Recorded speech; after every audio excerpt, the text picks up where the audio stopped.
오늘은 10장부터 12장까지 3장을 보도록 하겠습니다. 제목은 아수르의 멸망과 남은 자의 회복, 이렇게 보겠습니다. 우리 지금까지 살펴본 이사야서를 전체 줄거리를 잠깐 살펴볼까요? 줄거리가 지금 이사야서는 원래 본격적으로 시작되는 게 6장서부터 시작된다, 이렇게 말씀을 드렸죠. 6장이 뭐예요? 이사야가 소명을 받는 장이라 그랬죠. 6장서부터 시작되는데, 그래서 우리가 한번 6장을 보세요. 6장을 우리가 5장, 6장을 같이 봤었죠. 그리고 나서 소명을 받는 것 이후에 우리가 7, 8, 9장 이렇게 봤죠. 7, 8, 9장, 10장 4절까지 지난주에 봤어요. 그래서 지난주에 본 것은 무엇이었죠? 제목이 뭐였죠? 지난주가 한 아기, 그렇게 해서 메시아에 관한 이야기를 했었죠. 근데 한 아기였는데 실제로적으로 그 핵심은 한 아기라고 얘기를 했지만 누가 망하는 이야기였죠? 북이스라엘이 멸망하는 이야기였어요. 북이스라엘이 멸망하고 그래도 뭐가 있다? 소망이 있다. 메시아에 대한 이야기를 하면서 핵심을 회복, 메시아를 통한 회복을 이야기를 했었죠.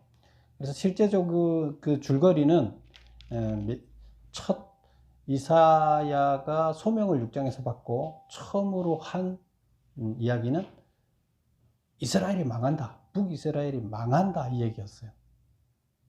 그리고 망해도 끝이 아니다, 한 아기를 통해서 회복시켜 주실 것이다 하는 이야기가 이제 첫 이야기였죠. 그리고 오늘 두 번째 이야기는 무슨 이야기예요? 지난주에는 북이스라엘이 망한다는 얘기였고, 이번 주에는 누가 망한다고요? 북이스라엘을 망가뜨린 몽둥이 역할을 해서 북이스라엘을 쳐서 망가뜨린, 멸망시킨 어디? 아수르가 망한다, 그 얘기예요. 그런데 아수르가 망하고 나서 아수르가 망하기 전에 대대적으로 누구를 공격해요? 남유다를 공격을 해요. 그래서 남유다가 멸망 직전에 이르지만 하나님께서 개입하셔서 남유다는 남은 자를 위해서 남겨놓고, 남은 자가 거기 뿌리에서 나와야 되기 때문에 하나님이 지켜서 남겨놓고 아수르를 멸할 것이다. 왜 그럼 아수르를 멸할 건가요? 이제 그 나오죠. 그래서 다시 보면 이사야가 소명을 받고 나서 처음에 한 얘기가 뭐라고요? 북이스라엘이 망한다 하는 얘기를 3장에 거쳐서 했고, 오늘은 그 북이스라엘을 망가뜨린 아수르가 망한다 하는 얘기를 3장에 거쳐서 합니다. 그리고 항상 누가 망한다 할 때마다 하나님께서는 뭘 말씀하신다고요? 망하는 거는 징계하고 심판하는 거죠. 그런데 그 심판은 뭐를 위한 거예요? 회복을 위한 징계예요. 그래서 항상 회복을 말씀하시는데, 회복에서는 메시아를 이야기합니다. 회복이 반드시 있다. 결국에 하나님께서 징계하시는 이유는, 심판하시는 이유는 구원을 위해서, 회복은 구원이잖아요. 구원을 위해서 징계를 하는, 징계와 구원은 손의 앞뒷면이라 그랬죠. 그래서 심판을 하지 않으면 이 구원이 있을 수가 없어요. 심판을 해야 옳고 그름이 나오잖아요. 그래서 옳은 거를 옳다고 이제 해야 구원인 거잖아요. 그래서 구원을 하기 위해서는 반드시 심판이 있어야 돼요. 회복을 하기 위해서 반드시 심판이 있어야 돼요. 그래서 심판은 항상 있고, 심판 뒤에 회복을 얘기하는데, 회복은 메시아를 통한 회복을 항상 주장을 하고 있다. 왜? 하나님이 그렇게 보여줬으니까 그걸 와서 이제 예언을 하고 전달해 주는 거죠, 그대로. 너무 충격적이었어요. 메시아가 등장하는 거에 대해서는 자기는 전혀 모르고 있었죠. 근데 하나님한테 불려가서 소명을 받고 그 이야기를 다 확인하고 나니까 이게 충격적이에요. 가장 충격적인 게 뭐라 그랬어요? 심판해서 망한다는 얘기예요. 그래서 1장에서 5장까지 무슨 얘기를 한다고요? 이스라엘의 심판 심판받고 망한다는 얘기를 아주 자기 얘기하기 전에 먼저 전달했다 그랬죠.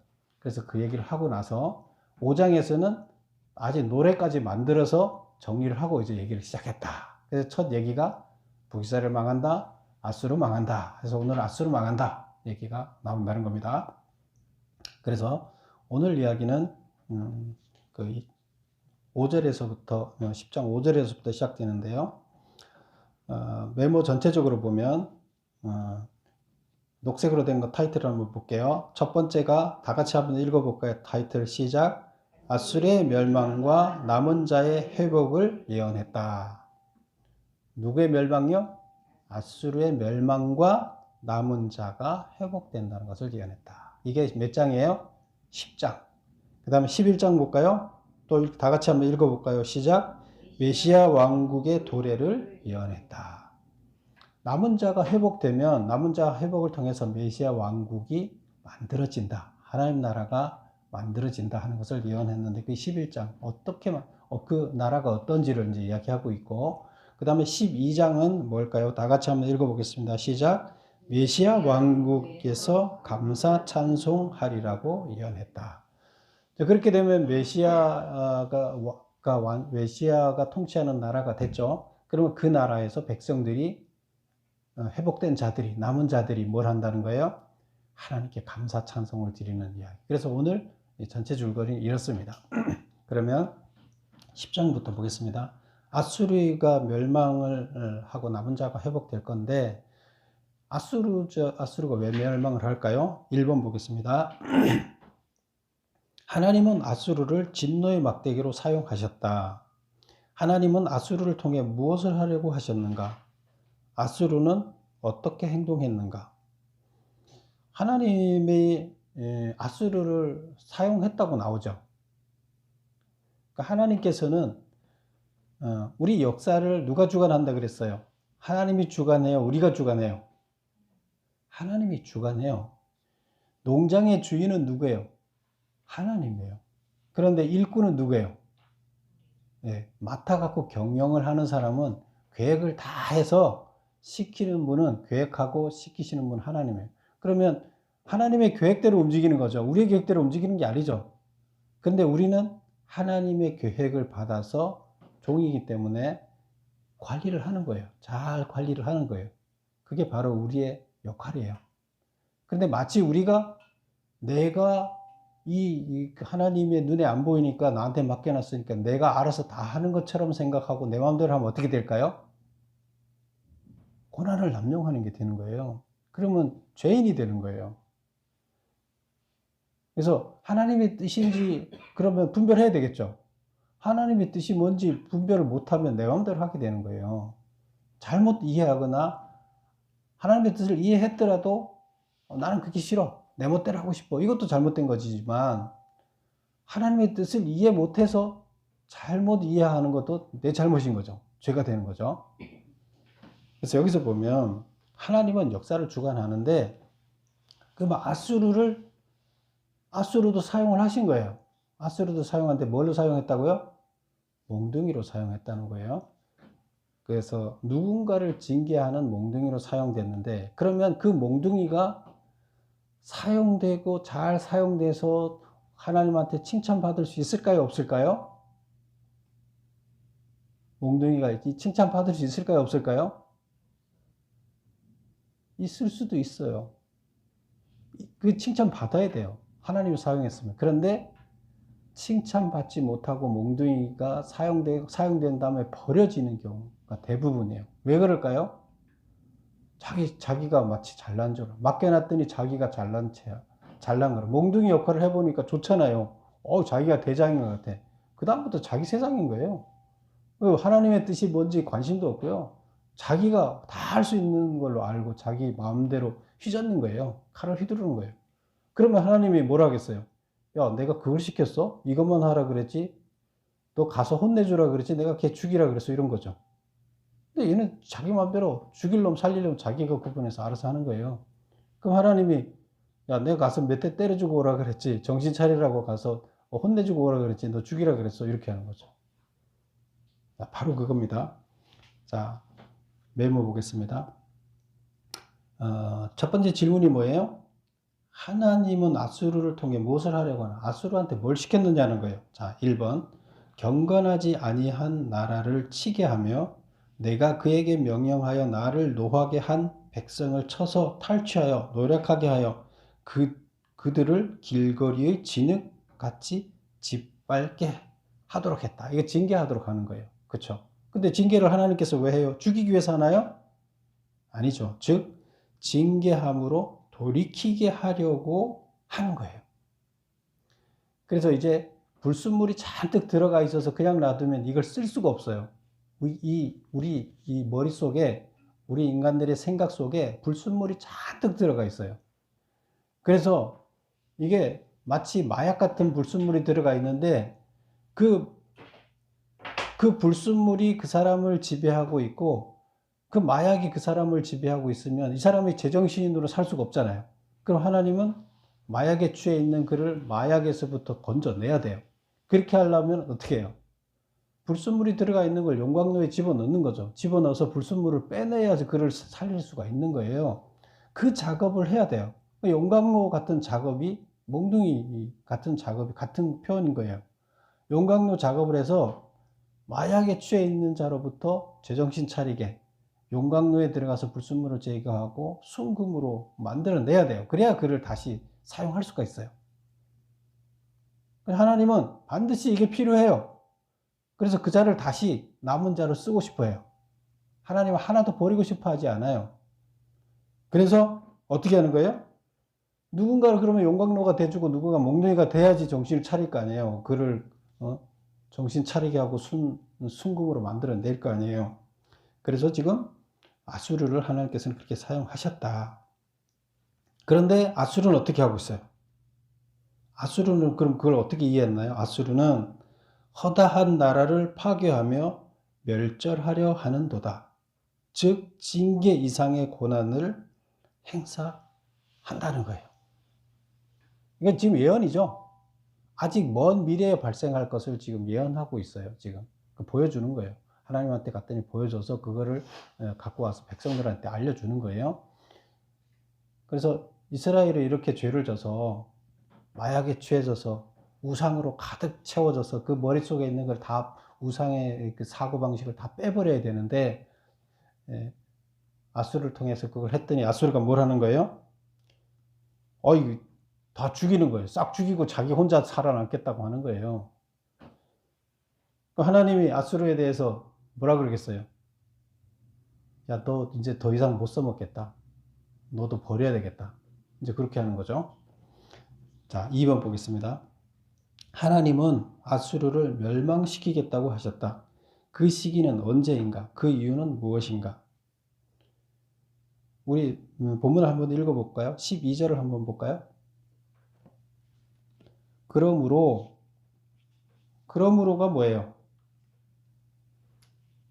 월권 행위를 함으로, 그러므로 주께서 주의 이 일을 시온산과 예루살렘에 다 행사한 후에, 주께서 주의 일을 다 행하신 후에 아수르 왕의 완악한 마음의 열매와 높은 눈의 자랑을 벌하시리라. 그래, 아수르를 벌할 건데 언제 벌을 하느냐?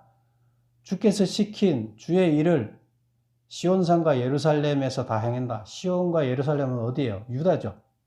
그래서 유다를 벌하는 거, 징계하는 거, 이거죠. 그래서 주가 시킨 시온산과 예루살렘에서 유다를 벌하는 것을 다 행하고 나면 그 다음에 어떻게 하겠다고요? 아수르를 벌하겠다 얘기해요. 그래서 벌하는 이유를 13절 한번 볼까요? 그의 말에는 아수르가 어떻게 말하냐 하면 나는 내 손의 힘과 내 지혜로 이 일을 행하였나니 나는 총명한 자라. 열국의 경계선을 걷어치우고 그들의 재물을 약탈하였으며 또 용감한 자처럼 위에 거주한 자들을 낮추었으며 내 손으로 열국의 재물을 얻은 것은 새의 보금자리를 얻은 것 같고 온 세계를 얻은 것은 내버린 알을 줌 같으니라.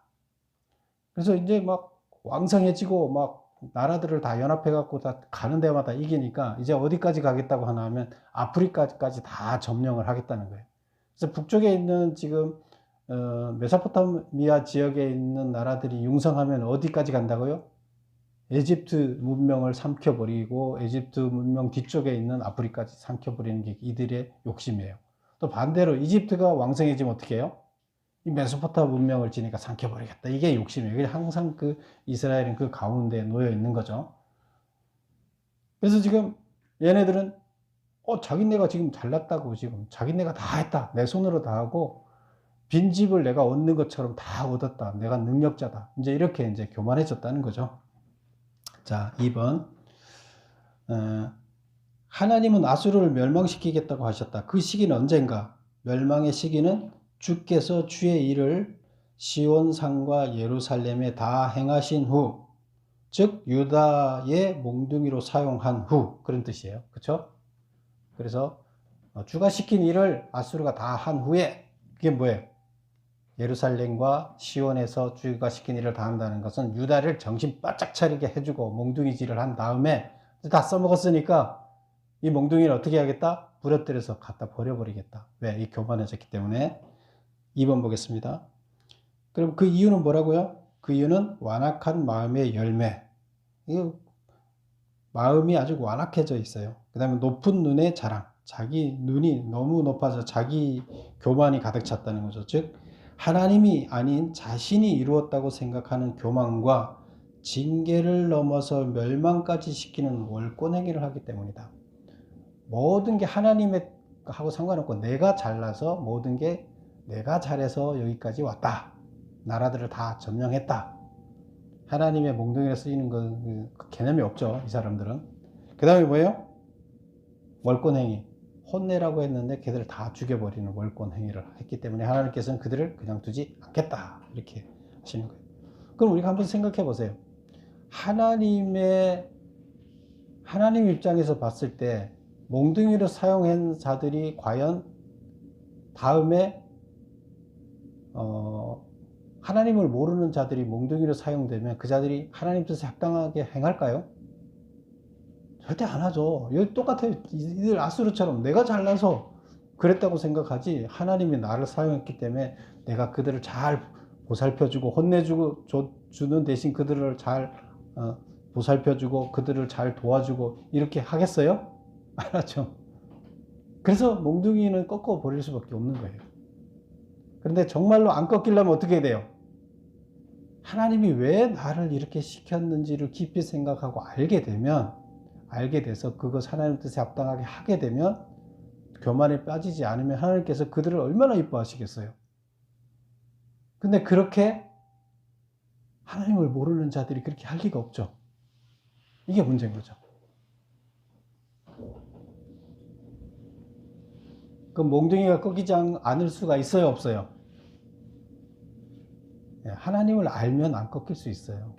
하나님은 교만하지 않고 하나님 뜻을 잘 이행하는 자, 인간들에 대한 불쌍함을 갖고 그들을 도와주면서 같이 공존하려고 하는 자, 몽둥이 짓을 했지만 내가 그들을 더 잘 보살피고 그들을 도와주려고 하는 자들은 하나님께서는 반드시 더 크게 쓰실 거예요. 그러면.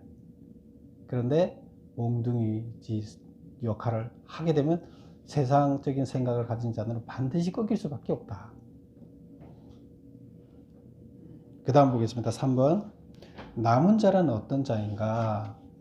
이제 그 20절 그 19절까지는 망한다는 얘기를 하는 거예요. 그래서 하나님이 그들을 망가뜨려 버릴게. 16절 한번 볼까요? 그러므로 주 만군의 여호와께서 살찐 자를 파리하게 하시매 그의 영화 아래에 불이 불붙는 것 같이 맹렬히 타게 하실 것이라.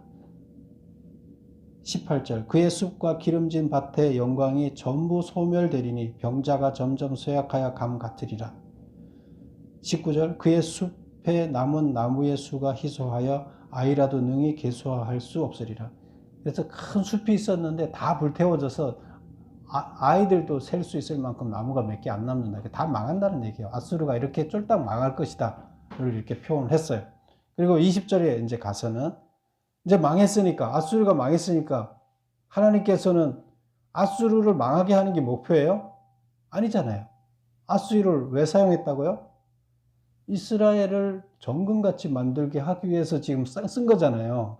그러면 이제 징계로 썼으니까 이 교만한 놈들은 처벌하고 나서 그 다음 뭘 하겠어요? 남은 자들을 회복시켜야 될 거 아니에요. 그럼 남은 자에 대한 이야기가 나오는 거예요. 20절부터 나오는 게 이제 남은 자가 돌아온다는 이야기를 하고 있습니다. 3번 보겠습니다. 메모 3번. 남은 자란 어떤 자인가? 그들이 돌아오는 때는 언제인가? 그들이 소수인 이유는 얼마인가? 무엇인가? 첫 번째부터 볼까요? 남은 자란 어떤 자인가? 20절에 쓰고 있죠. 그날이라는 건 뭐예요? 무슨 날이에요? 북이스라엘을 멸망시킨 아수르가, 교만해진 아수르가 멸망되고 난 다음에 이런 얘기예요. 그날에 이스라엘의 남은 자와 야곱 족속에 피난한 자들이 다시는 자기를 친 자를 의지하지 아니하고, 남은 자들이 이제 아수르를 의지하겠어요? 안 하는 거예요. 그전에는 아수르를 하늘같이 떠받들었죠. 강대국을. 근데 아수르를 의지하지 아니하고 이스라엘의 거룩하신 이 여호와를 진실하게 의지하리니. 이때 아수르를 멸망시킬 때 어떻게 멸망시켰어요?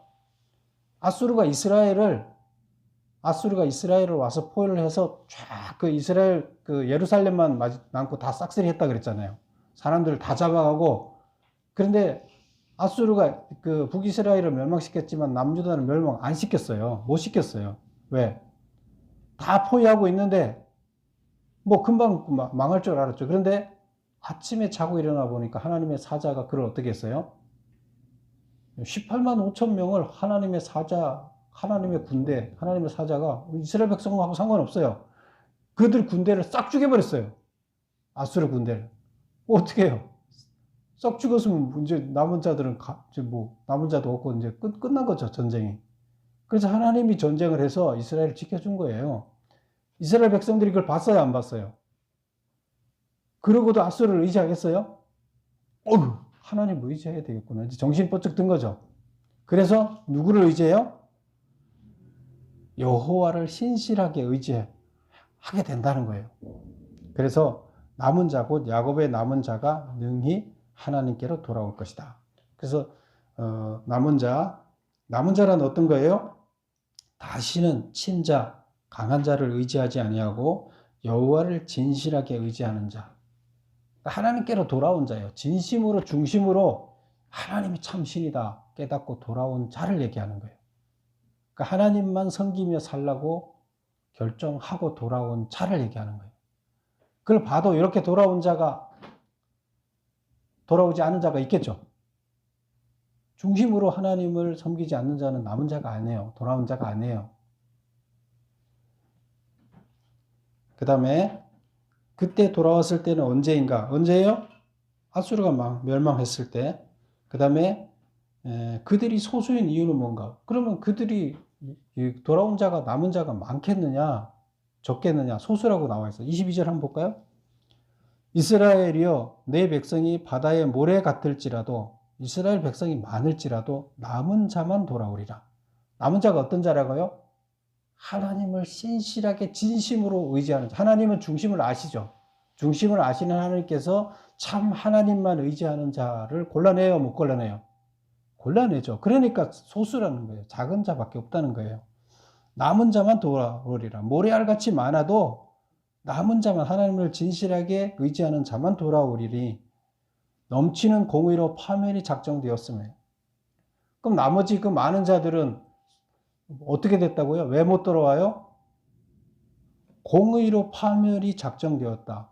심판에 따라서 돌아오지 않는 자, 하나님만을 의지하지 않는 자에게는 지금까지 했던 나쁜 짓을 다 용서가 안 되고 어떻게 해요? 처벌을 받아야 되기 때문에 못 돌아오는 거예요. 근데 하나님께 돌아선 자들은 하나님께서 그걸 면해주니까 돌아오는 거고 남은 자가 되는 거고, 안 그런 자들은, 신실하게 돌아서지 않은 자들은 자기 처벌을 자기가 다 받아야 되기 때문에 심판이 면제가 안 되잖아요. 예수님이 대행해 주는 게 안 되잖아요. 그러니까 이들은 어떻게 돼요? 못 돌아오는 거죠. 처벌받고 멸망하는 거죠. 그래서 23절 볼까요? 이미 작정된 파멸을 주 만군의 여호와께서 온 세계 중에서 끝까지 행하시리라. 하나님의 악에 대한 징계는 예외가 있다 없다? 없어요. 예외는 없어요. 다 받아야 돼요. 그런데 면제는 있어요. 하나님을 신실하게 믿으며 돌아왔을 때 하나님이 면제해 줄 뿐이에요. 그것을. 그 나머지는 그렇지 않은 자들은 무조건 심판을 그대로 원칙대로 받아야 돼요. 그러면 살아남을 자가 있을까요? 없어요. 여러분 남은 자가 될 수 있을까요? 자, 그 다음 보겠습니다. 4번 아수르가 예루살렘으로 무섭게 침략해 오다 갑자기 누구에게 패하는가? 자, 어디 나와 있나 하면 그 28절 볼까요?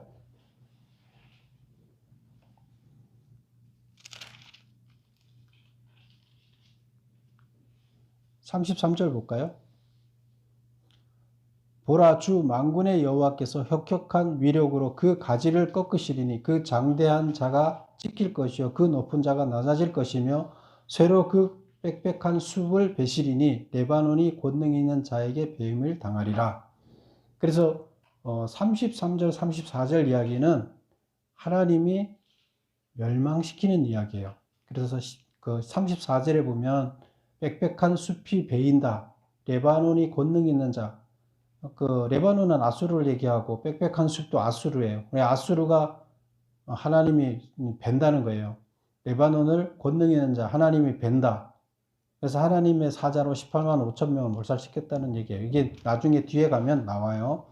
그 37장 36절에 가면 이 이야기가 나옵니다.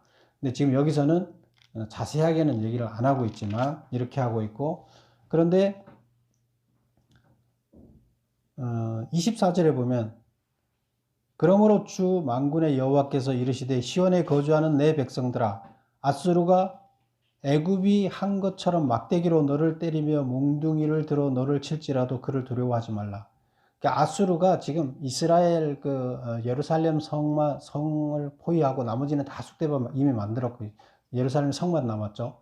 그리고 포위를 하고 몽둥이로 막 칠지라도 두려워하지 말라. 왜? 25절 내가 오래지 아니하여 내게는 분을 그치고 그들은 내 진노로 멸하리라. 그들은 멸하고 너희들은 어떻게 한다고요?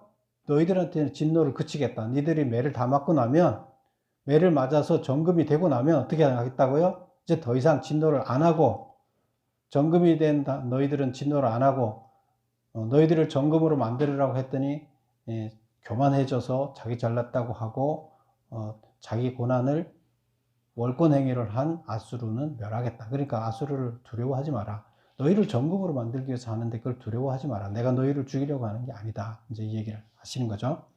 그리고 이제 그 28절부터 이제 막 28절부터 나오는 얘기는 그 몰아치는 거예요. 28절 어디를 걔네들이 몰아쳐서 오는 게 아수르가 어디를 거쳐서 어디 와서 자고 그렇게 해서 예루살렘을 포위를 해서 꼼짝 못하게 만들 것이다 하는 얘기가 28, 29, 30, 31, 32까지예요. 그런데 그렇게 해서 포위를 딱 하고 이제 망할 줄 알았는데 33절, 34절에는 자고 일어나 봤더니 하나님께서 하나님의 사자로 그들을 다 쳐 죽여서 결국 손 안 대고 매 다 맞았으니까 이제 하나님께서는 됐다. 너희들 정금 됐으니까 이제 끝내겠다. 몽둥이 꺾겠다. 딱 하신 거예요. 그래서 4번 아수르가 예루살렘으로 무섭게 침략해 오다 갑자기 누구에게 패했는가? 하나님한테 패했어요. 하룻밤 사이에 하나님의 사자가 아수르 18만 5천 명을 몰살시켰다. 자, 우리 잠깐 이게 진짜인지 아닌지 한번 찾아볼게요. 37장 이사야 37장 한번 찾아보세요. 37장 36절 1012페이지 가보세요. 36절 한번 보세요. 다 같이 한번 읽어볼까요? 여호와의 사자가 나가서 아수르 진중에서 18만 5천인을 쳤으므로 아침에 일찍이 일어나 본즉 시체뿐이라. 누가 쳤어요? 네, 하나님께서 쳐서 다 죽였어요. 그렇게 해서 지금 아수르가 멸망했죠. 멸망했어요. 그리고 이제 남은 자가 회복시킨다고 하나님 하신 거잖아요. 그 다음에 이제 11장으로 넘어가 볼게요. 11장. 그럼 회복이 됐으니까 어떻게 됐어요? 남은 자가 돌아와서 회복이 되면 어떻게 돼요? 하나님 나라가 도래된 거죠. 자, 그러면 하나님 나라가 도래된 거에 대해서 한번 보겠습니다. 5번. 이새 줄기에서 한 싹이 난다는 것은 무엇을 뜻하는가? 그 위에 강림하실 여호와의 영이란 무언가? 그 1절에 보면 그렇게 나왔죠. 1절 다 같이 한번 읽어볼게요. 시작. 이새 줄기에서 한 싹이 나며 그 뿌리에서 한 가지가 나서 결실할 것이요. 자, 이새는 누구예요? 다윗의 아버지죠. 다윗의 아버지가 이새예요. 그래서 뿌리에서 그 뿌리가 있어야 나무가 자랄 거 아니에요. 그 뿌리가 아버지고, 그러면 줄기는 누굴까요? 뭐가 다윗이 나왔겠죠. 다윗 왕조가 나온 거예요. 그러면 뿌리는 이새고, 이새에서 다윗 왕조가 나온 거예요. 그러면 이제 다윗 왕조가 만들어진 건데, 다윗 왕조가 어떻게 됐어요? 베어졌죠. 베어졌어. 그 남은 건 뭐예요? 그루터기만 남은 거예요. 다윗 왕조가 사라졌어요. 베어져서. 그런데 다윗 왕조가 싹 없어지지 않죠. 활력수는 살아있다 그랬죠. 그래서 살아있는 거기에서 다시 싹이 나오는 거예요. 그 나온 싹이 누구라고요? 메시아라는 거예요. 메시아. 그래서 하나님이 메시아를 어디서 나오게 한다? 처음부터 싹 없애고 처음부터 하는 것이 다시 시작하는 게 아니라 하나님께서는 하나님이 한 거는 본인이 버리지 않으세요. 역사 가운데 하나님이 지금 아브라함을 선택하고 다윗 왕조를 만들어내고 이게 뭐예요? 하나님이 이려온 과정이에요. 그러면 하나님이 야, 내가 계획했던 거 다 없었던 걸로 치고 다시 계획할게. 이렇게 하시나요? 하나님은 절대자예요. 하나님의 계획은 완전해요. 우리가 못하면 하나님께서는 다시 거기서 하지. 처음부터 야, 내 계획이 잘못돼서 하겠다. 이건 없어요. 우리 인간들이 잘못했을 때 대안은 갖고 있지만 하나님의 계획이 무산되는 것은 없어요. 그래서 우리가 잘못해서 밑둥이 잘라졌잖아요. 그러면 하나님께서는 그 밑둥에서 다시 자라게 하신다는 거예요. 그게 뭐예요? 메시아라는 거예요. 그래서 5번 답 보겠습니다. 이새 줄기에서 한 싹이 난다는 것은 무슨 뜻인가? 다윗의 무너진 왕조인 그루터기, 즉 폐허더미에서 의로운 왕인 메시아가 나온다는 뜻이다. 메시아는 사실 하나님 자신이죠. 하나님 자신이 인간의 몸을 입고 스스로 낮게 와서 우리 인간들을 구원해내는 그런 이야기가 되는 거죠. 우리가 잘했으면 메시아 왕조가 그 다윗 왕조가 나무가 베어지지 않았으면 메시아가 와야 될까요? 안 와도 될까요? 안 와도 되죠. 그런데 나무가 베어졌으니까 가지를 다 싹을 틔워야 되니까 메시아가 와야 되는 거예요. 자, 그 다음 보겠습니다. 그 다음에 뭐죠? 그 위에 강림하실 여호와의 영이란 뭐냐? 그 메시아 위에, 그 새싹 위에 강림하실 영이 2절에 나와 있는데 그 위에 여호와의 영, 곧 지혜와 총명의 영이요 모략과 재능의 영이요 지식과 여호와를 경외하는 영이 강림하신다. 여호와의 영이 강림하신다. 이게 뭐예요? 성령이에요.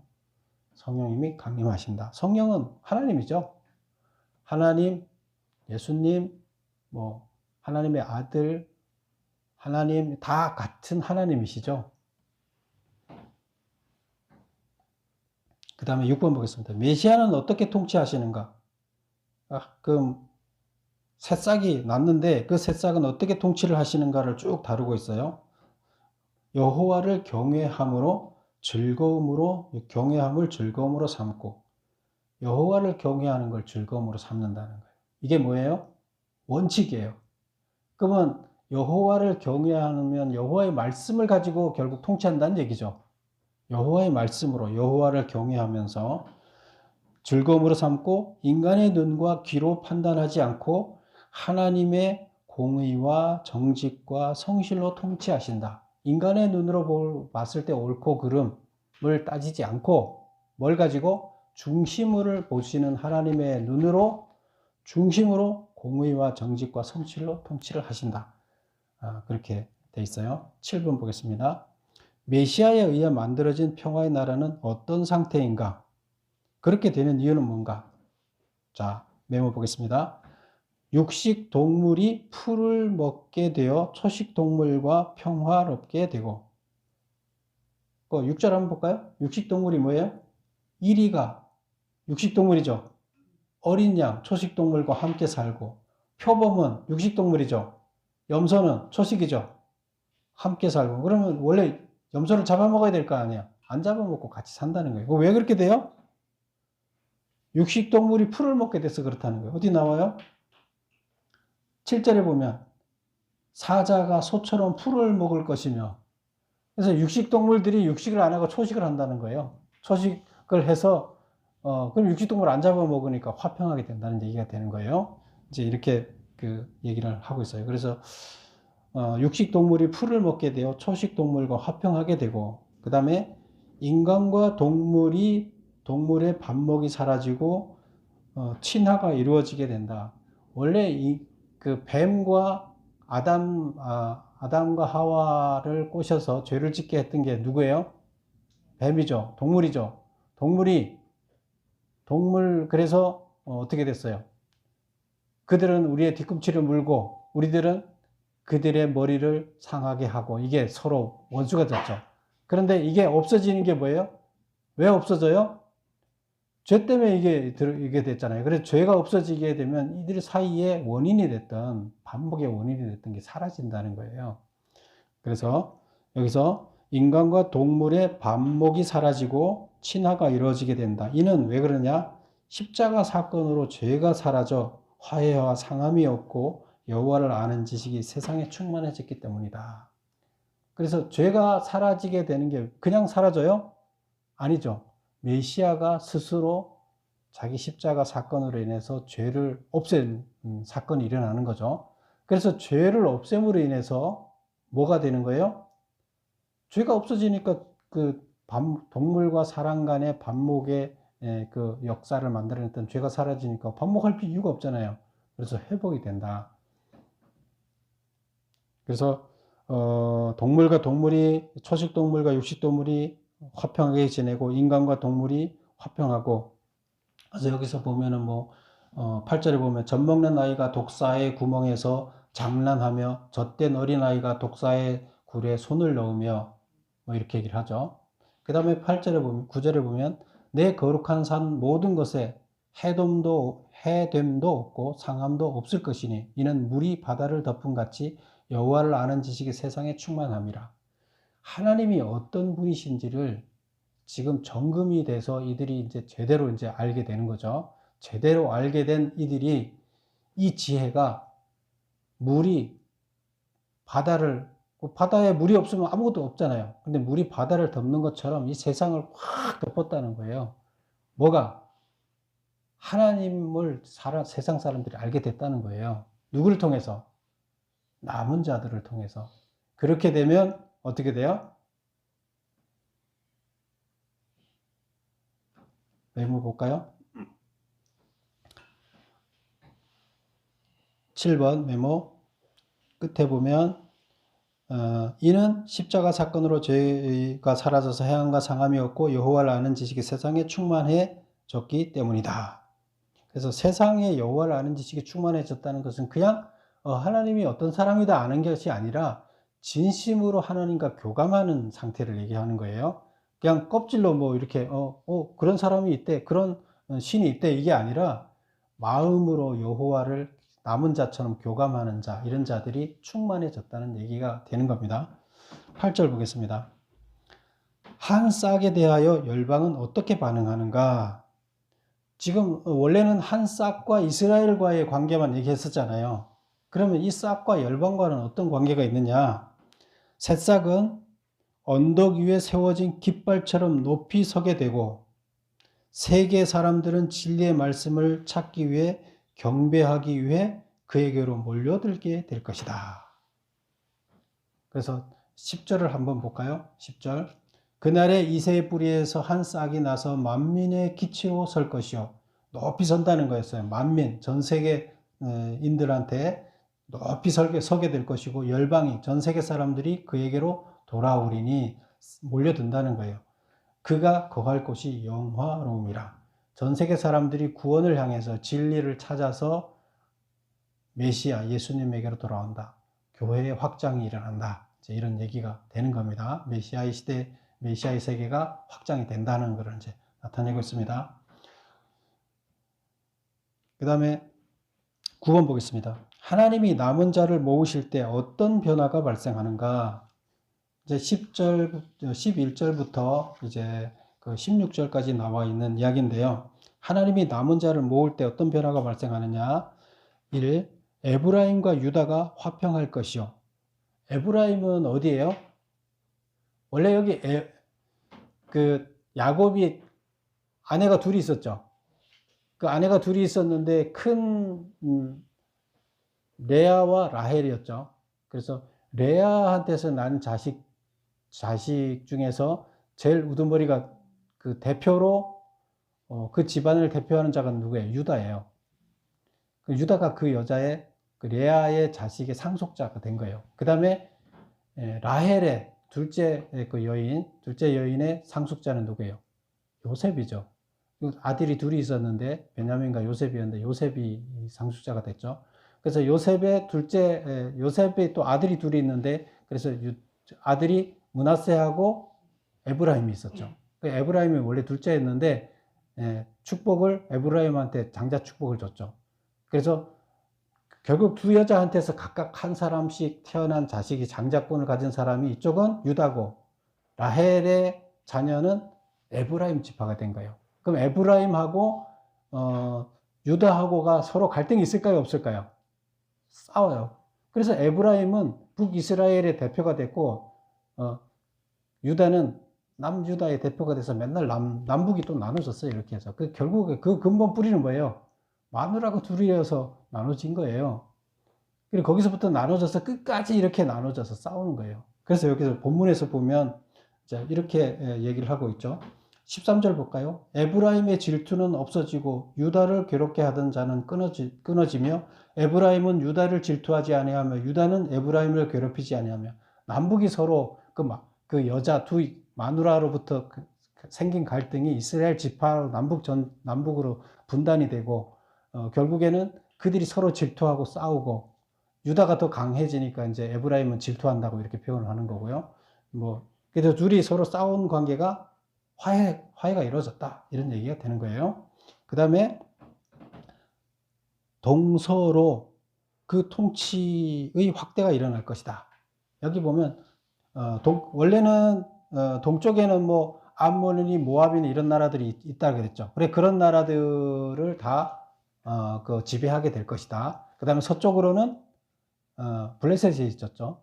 그래서 블레셋도 다 지배하게 될 것이다. 그러니까 이것은 크게 확대를 하면 전 세계 사람들을 다 이들이 그 메시아의 통치가 전 세계로 확대된다. 이런 얘기를 그렇게 된다는 거예요. 하나님이 남은 자를 모았을 때 어떤 변화가 일어나느냐? 하나님의 통치가 메시아의 통치가 세계적으로 확대가 된다. 이것을 말하기 위해서 이렇게 표현하고 있어요. 그 다음에 남은 자들이 돌아오는 길을 활짝 열어주실 것이다. 우리 16절을 볼까요? 그가 남아있는 백성 곧 아수르의 남은 자들을 위해서 큰 길이 있게 하시되 이스라엘이 애굽 땅에서 나오던 날과 같이 하겠다. 그래서 그 땅을 다 말려서 강물을 말려서 아수르의 그 포로로 잡혀갔던 걔들이 포로로 다 잡아갔잖아요. 20만 잡아갔잖아요. 유다 백성들도 잡아가고 북이스라엘 백성들도 한 40만 잡아갔는데 그들도 돌아오게 하겠다는 거예요. 그래서 길을 만들어 놓겠다. 하나님께서 남은 자를 위해서 길을 활짝 열겠다. 누구든 남은 자가 될 수 있다. 그러나 실제로 돌아오는 자는 소수밖에 없을 것이다. 이렇게 얘기를 하고 있습니다. 그래서 지금 아수르가 멸망하고 난 다음에 하나님의 통치가 이루어졌을 때 그 통치가 어떤 모습으로 이루어지고 남은 자들이 어떻게 회복될 것인가를 얘기하고 이제 마지막 12장에서 뭘 얘기하고 있느냐 8번 보겠습니다. 감사와 찬송 이제 다 이루어졌잖아요. 회복이 됐으니까 감사와 찬송을 드리겠죠. 메시아 왕국에서 감사 찬송하는 내용은 뭐냐? 다 회복된 땅에서 누가 감사 찬송하겠어요? 남은 자들이 찬송을 하겠죠. 그들이 무슨 찬송을 하느냐? 주의 진노가 돌아섰고, 왜? 우리가 이제 다시 정금으로 변했으니까 진노가 있을 수가 없죠. 그리고 나를 안위하시며 나를 지켜주신다는 거죠. 구원하셔 주셨으니 주께 감사하나이다. 이렇게 이제 감사를 드리는 거죠. 그 다음에 그의 아름다운 일을 만국에 선포하며 그의 이름을 높이며 찬송할지로다. 그의 아름다운 일이라는 거 뭐예요? 십자가 사랑. 자기가 죽어서 우리를 구원해 준 그 십자가 사랑. 그것을 만국에 선포하며 그 이름을 높이며 찬송할 것이다. 이렇게 해서 일단락 맺고 있습니다. 그래서 12장까지가 무슨 얘기예요? 12장까지가 사실은 일단락이 끝났어요. 일단락 끝나고 그 다음에 다음부터 13장부터 나오는 이야기는 무슨 이야기일까요? 다른 나라들, 이방들이 망하는 이야기를, 이방들이 어떻게 망하는가를 그들한테 대한 경고를 합니다. 그들 이방에 대한 예언을 합니다. 그 이야기가 나옵니다. 그래서 여기에 이스라엘에 대한 그 경고, 그 다음에 심판에 대한 경고, 그 다음에 회복에 대한 이야기에 일단락 짓고 다음 장으로 이제 넘어가게 됩니다. 그래서 우리는 유다가 12장까지 이렇게 자세하게 심판을 왜 받게 되는지, 그리고 심판 이후에 어떤 회복이 있게 되는지, 그 심판이 우리한테 무슨 의미인지, 남은 자가 왜 되어야 되는지, 하나님께서는 우리를 위해서 어떤 희망을 열어놓으신지, 구원의 길을 열어놓으신지를 자세하게 설명을 하고 있습니다. 이거는 이때만의 일일까요? 하나님의 원칙은 똑같아요. 하나님이 이랬다 저랬다 하는 분이 아니에요. 하나님의 성품은 똑같아요. 하나님의 법은 마찬가지예요. 그러면 지금 이사야에서 우리한테 알려준 이 법이 오늘날 우리들한테 그대로 이 원칙은 적용됩니다. 그래서 우리는 남은 자가 되어야 되겠어요? 말아야 되겠어요? 남은 자가 되기가 쉬워요? 쉽지 않아요? 많아요? 적어요? 적어요. 그런데 하나님께서는 적은 남은 자를 통해서 하세요. 결국 말세가 되면 남은 자가 많을까요? 적을까요? 적어요. 그걸 여기 나와 있어요. 우리 다 같이 진심으로 하나님을 의지하고 돌아서서 정금으로 되어서 남은 자가 되기를 축원합니다. 기도하겠습니다.